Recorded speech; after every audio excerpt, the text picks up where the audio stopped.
தமிழ்நாடு கலந்துரையாடுவோம் தொடர் நிகழ்வுகள் 2000 அதனுடைய வெற்றி கொண்டாட்டத்தை மிகச் சிறப்பாக கொண்டாடி கொண்டிருக்கின்ற பெருமைக்குரிய பெருங்குடி மக்களே, தமிழ் மக்களே, இந்த நிகழ்விலே கலந்து கொண்டிருக்கின்ற வணக்கத்துக்குரிய நீதி அரசர் ஐயா ஓ நடராசன் அவர்களே, பொறியர் பெருமைமிகு தமிழ் இயலன் அவர்களே, திருக்குறள் காமராசர் அவர்களே, என்னுடைய அருமை தம்பி முனைவர் டி.கே. ராமசாமி அவர்களே, இது எல்லாம் நமக்குள்ள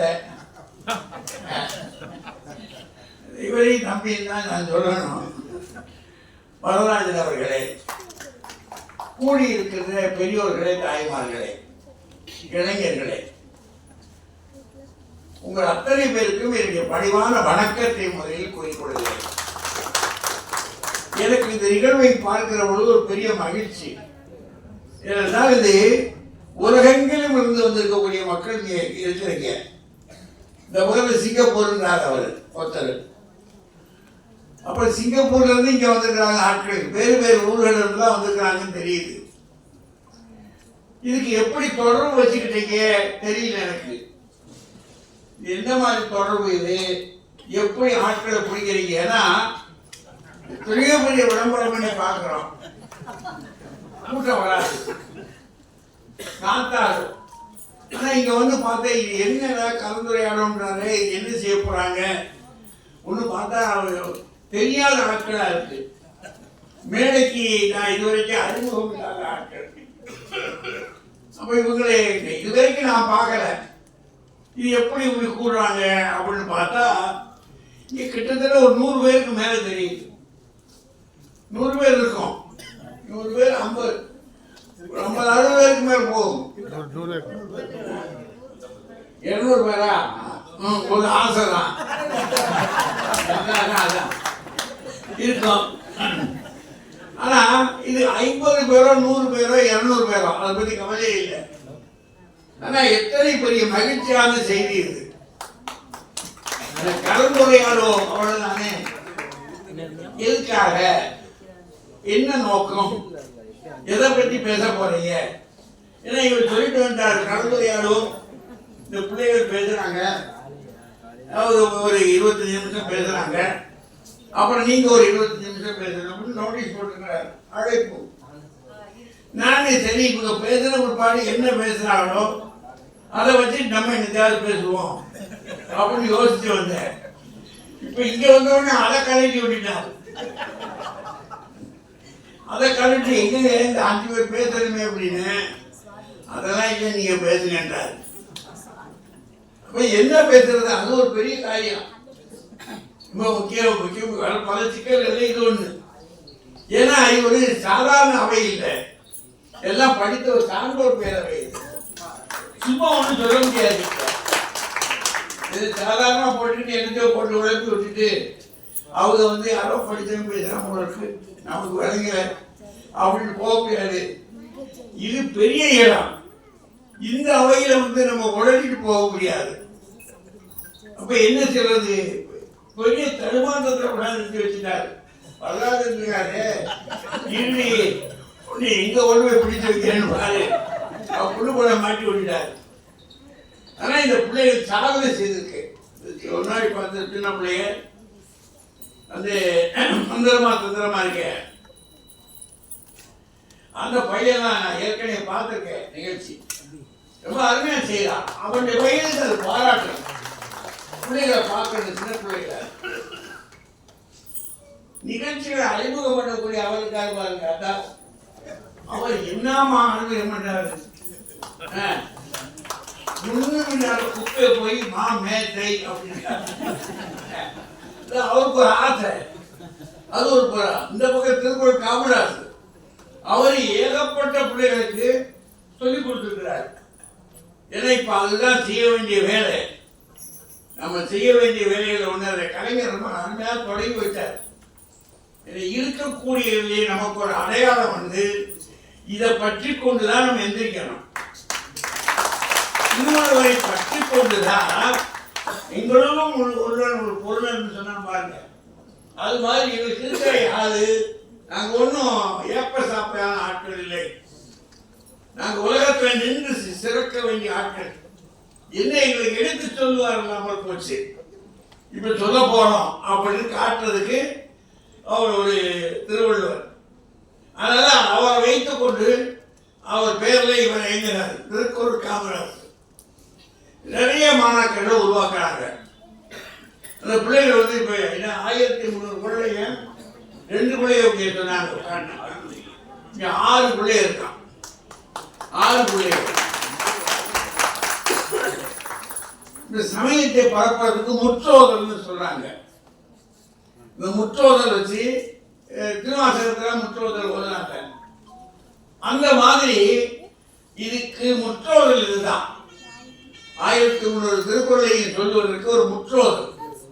அது திருப்பி திருப்பி திருப்பி இந்த பிள்ளைகள் சொல்ல ஆரம்பிச்சாங்கன்னு சொன்னா அதுவே ஒரு அடையாளம் ஆயிடும். இந்த பிள்ளைகளுக்கு ஒரு பெரிய அடையாளம் ஒண்ணு. இந்த வயதில் சொல்ல ஆரம்பிச்சுன்னா பின்னாடி போய் சிந்திக்க ஆரம்பிக்கும். பின்னாடி காலத்துல நமக்கு ஓய் நாம் படித்தது மட்டுமல்ல, கற்றது மட்டுமல்ல, கற்றதை பிறரிடத்தில் சொன்னது மட்டுமல்ல, கொஞ்சம் கற்றபடியை நிற்கணும். ஏன்னா அதுக்கு கொஞ்சம் காலம் ஆகும். நிற்பது என்பது எளிதான காரியம் இல்லை. நம்ம எல்லாருக்குமே யோசிச்சு பார்த்துக்கிறோம். நம்ம தெரிஞ்சிருக்கிறோம், பல விஷயங்கள் தெரிஞ்சிருக்கிறோம், தெரியுது இப்படிதான் இருக்கணும் அப்படின்னு. ஆனா இருக்கிறது இல்லை, இருக்க முடியாது, இருக்க முடியலை. ஏதாவது ஒன்று செய்யணும் அப்படின்னு நினைச்சோம்னா நம்ம ஒரு பக்கம் போனோம்னா நம்ம வீட்டு பொங்கலை இப்படி பிடிச்சுதான் ஊருக்குள்ள ஒரு வழி, உனக்கு ஒரு வழி. என்ன நேரமும் இன்னைக்கு வந்து எனக்கு வாட்சி உட்கார வச்சிடும். அப்ப அதை மீறி எந்திரிக்கணும். அப்படி எந்திரிப்பது என்பது கடினமான காரியம். ஏன்னா இப்ப நிறைய பேசியிருக்கோம், நிறைய ஏராளமான விஷயங்களை பேசியாச்சு. ஒரு ஒரு விஷயம் மட்டும் உங்களுக்கு சொல்லிடுறேன். நிறைய இயக்கங்கள் வந்து ஜாதிகள் இல்லையடி பாப்பா அப்படின்னு நம்ம பேச ஆரம்பிச்சிட்டோம். அது மேடையில பேசிடுறோம், மேடையில திரும்ப திரும்ப சொல்றோம். ஆனா உங்களை கேட்டு பாருங்க, மனசுக்குள்ள எங்கேயோ ஒரு இடத்துல நீங்க என்ன அது வீட்டில் சொல்லி கொடுத்துட்டான். நம்மெல்லாம் மியா மியா சாதாரண ஆளே இல்லை, நம்ம எப்படிலாம் சாதிச்சிருக்கோம் தெரியுமா அப்படின்னு ஒரு கதையை போட்டு விட்டுட்டான். ஆனா அது என்னமோ இந்த மனசுக்குள்ள போய் நல்லா வேரூன்றிடுச்சு, அழுத்தமா இருக்கு, கிளை பரப்பி கிடக்கு. எப்போதெல்லாம் அது எந்திரிக்கணுமோ எந்திரிச்சுக்கிட்டே இருக்கு. அதை தரிக்கவோ முறிக்கவோ முடியலை, நம்மளுக்கு ஒரு வழி தெரியல. அப்ப அதை மீறி வரணும் இல்லையா? அதை மீறி வருவதற்கு ஏதாவது ஒரு அமைப்பு வேணும் நமக்கு. ஏன்னா கூட்டமாக இருப்பது ஒரு ஜாதி இயக்கம். ஜாதியெல்லாம் அது எங்கன கூட்டமா இருக்காங்க, தொழில் சார்ந்தானே வந்தது. நம்ம ஊர் சரக்கம் இல்லை அது. அவன் திருப்ப என்ன செஞ்சான் பாருங்க, ரொம்ப புத்தாலித்தனமா செஞ்சாங்க. அத இதை கொண்டு வந்தாலு அவன் சொல்றான், கீதையில கீதாச்சாரியன் தான் கொண்டு வந்தான். மயா சிருஷ்டி சதுர்வர்ணம் இருக்கே, அது மயாசி என்னுடைய நானே கொண்டு வந்தேன்னு சொல்றான்னு. அங்க ஆரியவர்த்தத்தில் சொன்னது எப்படி இங்க வந்துச்சு? நம்ம ஏதாவது கேட்டு பார்த்தோமா? ஆரியவர்த்தத்தில் பேசப்பட்ட விஷயம் கீதையில பேசுறான், அது எப்படி இங்க வந்துச்சு நம்ம ஊருக்கு? நம்ம ஆரியர்களா இல்லை. ஆனா எப்படி கொண்டு வந்ததா? ஒரு ஒரு மன்னன் நெடுஞ்செழியன்னு ஒரு மன்னனை கொண்டாடுறாங்க. ஒரு 3 நெடுஞ்செழியன் வர்றான் தமிழ் இலக்கியத்துல. அந்த 3 நெடுஞ்செழியனுக்கு அப்பன் பேரையும் காணும், அம்மா பேரையும் காணும். அதான் ஒருத்தனுக்காவது இருக்கப்படாதா? எனக்கு அங்கேயே இடிக்குது. என்னடா இது கற்பனை பெயரோ இருக்க, நம்ம விக்கியை தான் சொல்லணும். எனக்கு 3 பேர்ல யாருக்கா ஒருத்தருக்கு தாய் இருக்காட்டுல, ஒரு தகப்பனை காட்டலாம்ல? இல்லை. ஐயா வணக்கம். நல்லது நல்லது, ரொம்ப மகிழ்ச்சி ஐயா, ரொம்ப மகிழ்ச்சி. 3 பேர்ல ஒருத்தருக்கு இல்லை. அவன் சொல்றான், அவர் மன்னர் பேர்ல வச்சு சொல்ல வர்றான், வேற்றுமை தெரிந்த நாற்பால் உள்ளும் கீழ்ப்பால் ஒருவன் கற்பின். இந்த கல்வியை மையமா வச்சுக்கிட்டு எங்க கற்க விட்டான், கற்கின்றான், நீ கற்றுக்கொண்டால். அப்ப அதுக்கப்புறம் என்னாச்சு, இவன் யாரு, இந்த நெடுஞ்செழி என்றவன் யாரு, அவன் எதுக்காக நீங்க கொண்டு வந்தான், அவனுக்கு யார் உத்தரவு கொடுத்தது, ஆணையிட்டது யார் அவனுக்கு. ஆனா அவன் சொன்னான்னு சொல்லிட்டான், நம்ம அத்தனை பேரும் அதை ஏற்றுக்கொண்டுட்டோம். ஏற்றுக்கொண்டது மட்டுமில்ல, அவன் அதனால உறுதியா சொல்றான், நீ சனாதனத்தை உங்களால செத்தால ஒழிக்க முடியாதான் சேலஞ்ச் பண்றாங்க அவங்க. ஏன்னா நமக்குள்ள இருக்கிற சனாதனம் நம்ம இல்லையா, நீங்க சொல்லுங்க. அதுதான் மனச்சான்றுன்னு ஒண்ணு சொன்னான். மனசை தட்டி பாருங்க, இருக்கா இல்லையா அப்படின்னா அங்க கடந்துக்கிட்டு நம்மளை எட்டி எட்டி முட்டுது, நெஞ்சில் முட்டி முட்டி பார்க்குது, நான் தான் நான் தான் நான் தான் அப்படின்னு சொல்லுது. அப்படின்னா இதுல இருந்து மீள்வது எப்படி யோசிக்கணும் இல்லையா? அந்த இந்த மீள்வதற்கான வழிகளை இது ஒண்ணு நான் பார்க்கிறேன். இந்த கலந்துரையாடல் மீள்வதற்கான ஒரு வழி இங்கே வந்து திறவற்று சிந்திக்கணும். நாம சும்மா கூடி கலைவது அல்ல. கூடி கலைவது வந்து சாதாரண விஷயம், அது அது சிறு குழந்தைகளுடைய விஷயம். ஆனா நாமெல்லாம் படித்த ஆட்கள். அதற்கு பிறகு நாம் இங்கே வந்திருப்பாடு கூடணும், தரம் பார்க்கணும், நல்ல குடும்பங்களோடு உறவு கொள்ளணும், பேசணும், கொண்டு கொடுத்து வாழணும். நாம எல்லாம் முன்னாடி எப்படி வாழ்ந்திருந்தோம், ஊர்களுக்குள்ள உறவு முறையாக கூடணும். கூடி அதெல்லாம் பார்த்துக்கிட்டான், என்னப்பா வீட்டில் ஒரு பையன் இருக்கான், என்ன செய்யறான், இருக்கான், சொந்த தெரிஞ்சு சுகமா இருக்கான், நல்லா தான் சொல்லலாம்ப்பா, நான் பையக்குள்ள ஒரு ஒன்று வீட்டில் இருக்கு, சொந்தத்தோட கேட்டுக்கிட்டாங்க. இந்த மாதிரி உறவுகள் இங்கே வாழணும். சும்மா வெறுமனை கூடி கழிவதில்லை. இந்த உறவுகள் இங்கே வந்ததுன்னு சொன்னாதான் இந்த ஜாதி என்பது வேரோடும் வேரடி மண்ணோடும் வீழ்த்தியாகும். அதை கத்துக்கணும் நம்ம. அது இல்லாத வரைக்கும் சும்மா அதை இன்னும் கட்டி மாழ்வதற்கு பாருங்க. மனிதம் தான் உண்மை, மானுடம் உண்மை. நாம் எல்லாரும் மனிதன் ஒன்று என்று கூறு. சொன்னாங்க பாரதிதாசன், எங்க நின்று பாரலாவுடைய மானுட பரப்பை, அந்த மானுட பரப்பை பார்க்கின்ற பார்வை நமக்குள்ள வரணும்.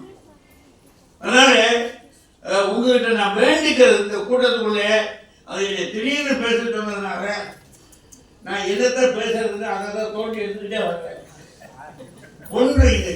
ரெண்டாவது, நம்ம வெறுமனே இது ஒன்றுதான் நமக்கு வாழ்க்கை அல்ல. இந்த ஜாதியம் என்பது ஒன்று மட்டும் நம்முடைய வாழ்க்கை அல்ல. இதை அவிழ்த்த வேண்டிய முக்கிய கட்டாயம் இதுதான். நம்மை அத்தனை பேரையும் அழிக்கக்கூடிய ஒரு மிகப்பெரிய கொடிய வேறு, இதை அழிக்கணும். ரெண்டாவது, நமக்குள்ள ஏற்றத்தாழ்வுகள் இருக்கு. என்ன வச்சிருக்கேன்னு கேட்கிறான். யாரை பார்த்தாலும் நீங்க என்ன இருக்கு, என்ன வச்சிருக்க, நான் ஒரு கொண்டாட்டி வச்சிருக்கேன். அதை கேட்கிறாரா, உனக்கு என்ன கைது பண்ணாம வச்சிருக்காங்க, அது இல்லை விஷயம். என்ன வச்சிருக்க, அது இருக்கப்பா ஒரு 2-3 வீடு இருக்கு. கொடைக்கானல ஒரு பங்களா வாங்கி போட்டிருக்கேன். எங்க கிராமத்துக்குள்ள ஒரு 10 ஏக்கர் நிலம் இருக்கு, தோட்டம் இருக்கு. அவன் சொல்ல இவன் எச்சி விடுறான். இப்படி பிழைச்சிருக்காங்க, நம்மளால ஒன்றும் பிழைக்க முடியலையே அப்படின்னு. எப்போது பொருள் ஊடாடுகிறதோ அப்போது மானிட சுரப்பு உழைப்பை சுரண்டாது வரும். மனிதனை அடுத்த மனிதனுடைய உழைப்பை சுரண்டுவதற்கு நமக்கு ஆசைப்படுவோம். பணம் நம்முடைய வாழ்க்கையை அழிக்கக்கூடிய ஒன்று. சாதி மட்டுமில்லை, சாதிக்க அடித்தள வேர்களில் ஒன்று இந்த பண வேறுபாடு. அப்ப பணத்தை நாம் சேர்ப்பது என்பதை பிறர் சேர்ப்பதற்கும் நாம் காரணமாக இருக்கணும். பணக்காரர்களாக ஆக்கிறோம். எல்லா மானுடம் ஒன்று என்று கூவணும். அப்படி நம்ம பணத்தாலையும் ஒன்று சேரணும். அதற்கு என்ன செய்யறது? அப்படிப்பட்ட இயக்கங்கள் அடைவதும் நாம தொடர்பு கொள்ளணும். சாதிய ஒழிப்பு என்பது மட்டுமல்ல, பண உயர்வு, சமுதாய ஒழிப்பு ஒண்ணு அப்படின்ற உணர்வு வேணும். அதோடு கூட நான் யாரு, ஏன் பிறந்தேன், என்ன விஷயம், இப்ப மாற்றம் வச்சிருக்காப்பான்னு இங்க இல்ல சமயத்தோடு வந்து ஐயா பணம் இருக்கிறாங்க. அவங்க ஒரு சமய பின்னணியில் இருக்காங்க. சமய பின்னணி, சமயம், இந்த சமயம் அவர் வச்சிருக்கக்கூடிய திருநீர் பார்த்தா அது என்ன? அது சித்தாந்தம். ஒரு பக்கம் வேதாந்தம் இருக்கு, இது சித்தாந்தம். சித்தாந்தம் என்பது அறிவை மையமாக வைத்துக் கொண்டு ஆய்வு செய்வது. நம்ம இவர் கேட்டாரா மாணிக்கவாசகர், நான் யார், என் உள்ளம் யார், ஞானங்கள் யார் கேட்டாரா அவர். நான் யாரையா, நான் யாருன்னா இப்ப நமக்கே தெரிய யோசிக்கல. நான் யாருன்னா ஏன்னா கிறுக்கு போயிடா இருக்கியா, பக்கத்துக்கே சொன்னான் கலந்து கிழிச்சு. நான் யார் அப்படின்ற போது இந்த ஜடத்தை அல்ல, ஜடத்துக்குள்ளே ஒரு ஆன்மா இருக்கு அப்படின்னு நினைக்கிறான் அவன். சித்தாந்தியோ வேதாந்தியோ இந்த உடம்புக்குள்ள ஒண்ணு இருக்குது. அது இருக்குது அப்படி எப்ப தெரியுது? இயக்கம் இல்லாமல் போன போது ஏதோ ஒன்று இருந்தது, அது இல்லாமல் போனது. உடம்பார் அழியின் உயிரார் அழிவார்னாங்க. இப்ப அந்த உயிர்னு ஒண்ணு இருந்திருக்கு, அது இருக்கிறதுனால இயக்கம் இருக்கு. ஏதாச்சா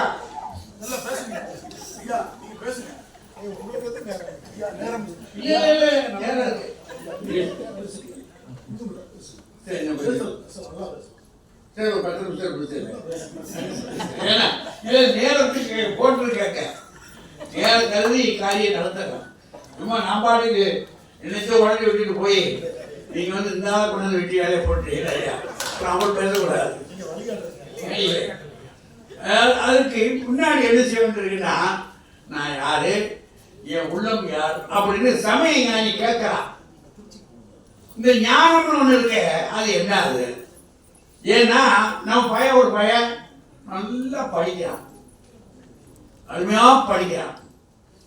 நம்ம பிள்ளை ஒண்ணு, உங்களோட பிள்ளை, அது என்ன சொல்லி கொடுத்தாலும் படிக்க மாட்டேங்குது, வேண்டாம். அடுத்த வீட்டில் பார்த்தோம்னா பொம்பளை பிள்ளை பிரபாகரமா படிக்கிறான். இந்த பையனுக்கான கூறு கட்ட குப்பையா இருக்கான். அப்படின்னா என்ன? இது எப்படி, இது எப்படி? சயின்ஸ் வேற மாதிரி சொல்லுது. இதுவும் பாட்டம் போட்டு கொடுத்த சொத்துடா அப்படின்றான். ஏன்னா அப்ப நம்மையும் பார்க்கலாம். மருத்துவத்தை போய் நம்ம எப்பாவது மருத்துவத்தை போய் நம்ம உடம்புல சோதிக்கணும்னு சொன்னா என்ன என்ன செய்யுது அவர் கேட்கிறாரு. மூச்சு விட முடியல, அடிக்கடி ஒரு மாதிரி திகப்பு மாதிரி வருது. ஓ ஈழையா, சரி. வீட்டில் யாருக்கா இருந்துச்சா? அவன் எங்கள் அம்மாவுக்கு இருந்துச்சு. இது பிதராஜ்ய சொத்து, அம்மா கொடுத்த சொத்து. இப்போ என்ன வீட்டில் நமக்கு சொத்து பணம் மட்டும் கொடுக்கறது இல்லை, குணம் மட்டும் கொடுப்பதில்லை, நோயையும் கொடுத்துடுறாங்க. இது ஒரு மரபு வழி வருதுன்னு இல்லையா? அவ மரபு வழியா வருகிற போது பாரு, குணமும் மரபு வழியா வந்துருக்குது. இந்த குணத்தை மாத்தணும் இல்லையா? நாம் நல்லவரோடு இணங்க வேணும் பாருங்க. அப்படின்னா நல்லது எது, கெட்டது எது, அதிலிருந்து நாம் திருந்துவது எப்படி, சரியான பாதையில் செல்வது எப்படி என்றெல்லாம் சிந்திப்பதற்கு இந்த இந்த கூடுகை இருக்கு பாருங்க, இந்த கூடுகை பயன்படும். அதனால நாம் மனத்தால் மட்டுமல்ல, பணத்தால் மட்டுமல்ல, தோழமையால் மட்டுமல்ல, நாம் எல்லாவற்றையும் தமிழ் இனம், தமிழர்கள் நாம் ஒன்று என்று நினைக்கிறது. ஒரு பெரிய விரிவான கணக்கு போட்டு விட்டுனா திராவிடம், திராவிடன்னு சொல்லலாம். மிக விரிவான அது ஒரு பெரிய பங்கு. ஏன்னா அது நாம் சின்ன கிளை அல்ல, சாதாரண கூட்டம் அல்ல. இந்த கூட்டம் இது எங்க இருக்க பக்கத்தில் மலையாளிகள் இருக்கா, அவன் நேற்று வரை நம்மளோட கூட இருந்த ஆட்கள். அங்கேதான் சிறப்பதிகாரம் பிறந்திருக்கிறது, அங்கேதான் திருக்குறள் பிறந்திருக்கின்றாங்க, தொல்காப்பியமே அங்கதான் பிறந்திருக்கின்றாங்க. அப்படின்னா அவன் நேற்று வரை நம்மளோட 12ஆம் நூற்றாண்டு வரைக்கும் நம்மளோட கூட இருக்கிறாங்க. அவங்க மட்டும் இல்லை, தெலுங்கு சகோதரர்கள், அவரு மட்டுமல்ல, எல்லாரும் நம்மளோட கூட்டம், அது அப்ப பெரிய கூட்டம். அந்த திராவிட கூட்டமாகத்தான் நம்மளை பார்த்தாங்க. அந்த கூட்டமாக இருப்பது ஒரு மிகப்பெரிய பலம், ஒரு பலம். அதோடு போய் நாம் இருக்கிற இடம் தமிழர்களாக இருக்கிறோம். இந்த தமிழ் பண்பாட்டை நாம் காக்க வேண்டும். இதுதான் ஒன்று. நாம் மானுடமாக நிற்போம், மனிதத்தை காப்போம், புனிதமான வாழ்க்கையை உருவாக்குவோம் என்று கூறி உங்களுடைய ஒற்றுமை, உங்களுடைய கூடுகை தொடரட்டும், இயக்கங்கள் வளரட்டும் என்று கூறி வாழ்த்தி வணங்கி விடைபெறுகிறேன். நன்றி. இதுல நாம ஐயா பேச்சுல கவனிக்க வேண்டிய ஒரு அம்சம், நான் ஐயாவை மேதைன்னு சொன்னேன். ஆனா ஐயா நான் குப்பை அப்படின்னு ஒரு வார்த்தையை சொல்லியிருக்காரு. இப்பதானே தெரியுது குப்பையில இருந்து எப்படி மின்சாரம் கிடைக்குது அப்படிங்கிறது. பொதுவா அந்த விஷயத்தை ஏற்கனவே என்றாலும் எங்களுடைய சாலமன் பாப்பையா ஐயா அவர்கள் தான் படித்த பள்ளிக்கு பல லட்சத்தை வழங்கியவர். இப்ப பாருங்க, மேடையில 2 பேரை பாக்குறேன். ஐயா நிதி வழங்கியவர், ஐயா நீதி வழங்கியவர் நடராஜன் ஐயா. இன்னொரு ஒற்றுமை இருக்கு, 2 பேருமே ஆனா ஜட்ஜு தான். ஐயா பட்டிமன்ற ஜட்ஜு, ஐயா கோர்ட்ல ஐயா ஜட்ஜு. சரி, ஐயா சொல்றது இன்னொரு விஷயம் இருக்கு. ஐயா 2 அடியா பிரிச்சு ஒரு அடிக்கு தீர்ப்பு சொல்லுவாங்க. அங்க 2 பேர் பிரிச்சு வருவாங்க, கணவன் மனைவி சமாளப்படுத்தி ஐயா சேர்த்து வச்சிருவாரு நடராஜன் ஐயா. இன்னொரு வித்தியாசம். ஐயா ஒரே ஒரு மட்டும் சொல்லி வருகிறேன். சாலமன் பாப்பையா ஐயா அவர்களுக்கு இப்ப மரியாதை செய்யப்பட துண்டு அணிவிச்சாரு. ஐயா நீங்க பாத்தீங்க, துண்டு அணிக்கும் போது பாத்தீங்கன்னா அப்படியே அசையாம அப்படி போட்டாங்க, ஆடவே இல்லை. ஏன் தெரியுமா? கலந்துரையாடுவோம் குழு துண்டாடுவதை விரும்புவதில்லை அப்படின்னு.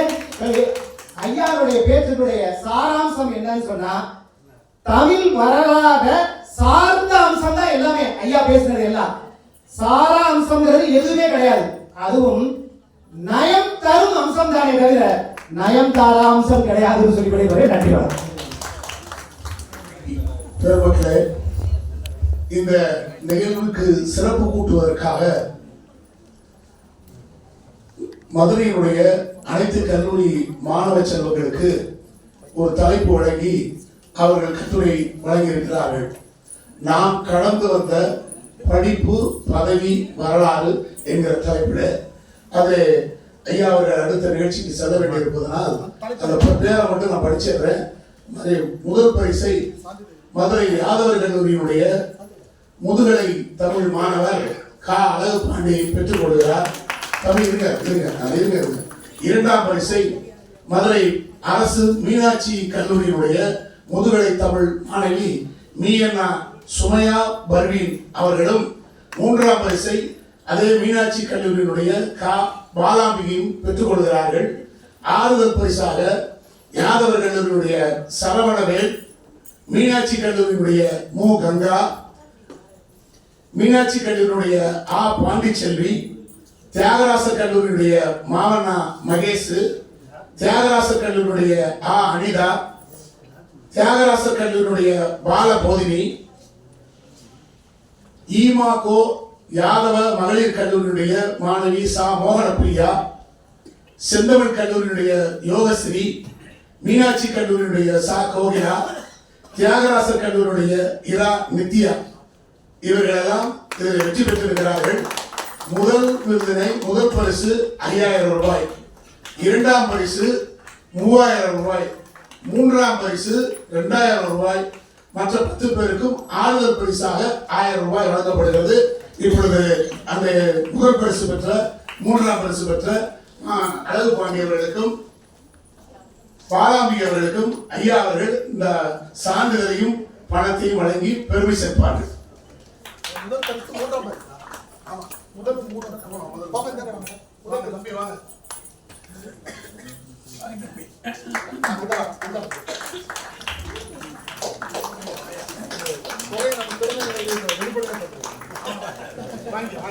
வெளிப்படை பரிசு, அதாவது சூழலியலை